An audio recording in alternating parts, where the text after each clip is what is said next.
దుర్మార్గం ఏంటంటే పిచ్చి పిచ్చిగా మాట్లాడుతూ ఉన్నారు, ఏంటి క్విట్ ప్రోకో అంటున్నాడు. ఎట్లా అవుతుంది అంటే ఒకటి సమానం చెప్పట్లేడు.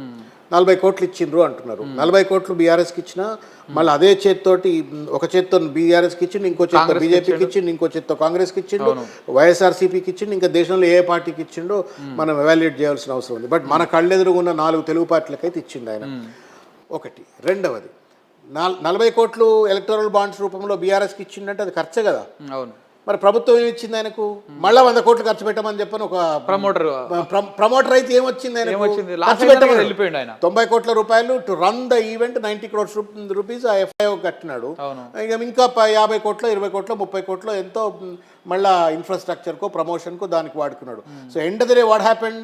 ఒక చేత్తో 40 కోట్లు ఖర్చు పెట్టినాడు బీఆర్ఎస్కు ఎలక్ట్రల్ బాండ్స్ అని, ఇంకో చేత్తో కేటీఆర్ గారు మాట్లాడినారు కాబట్టి గ్రీన్కో మళ్ళీ 100-150 కోట్ల రూపాయలు మళ్ళా ఈవీ ఫార్ములాను కండక్ట్ చేయడం కోసం ఖర్చు పెట్టినాడు. అందులో లాభం ఏంటి? Where is the quid pro quo? అవును, లాభపడితే ఇప్పుడు ఇది లాభం ఎక్కడని చెప్తా. ఇప్పుడు ఒక కంపెనీ 158 కోట్ల రూపాయలు కాంగ్రెస్ పార్టీకి ఇచ్చింది. ఓకే. అదే కంపెనీకి ఇవాళ కొడంగల్లో 1200 కోట్ల రూపాయల కాంట్రాక్ట్ మెగా కృష్ణారెడ్డి గారిది.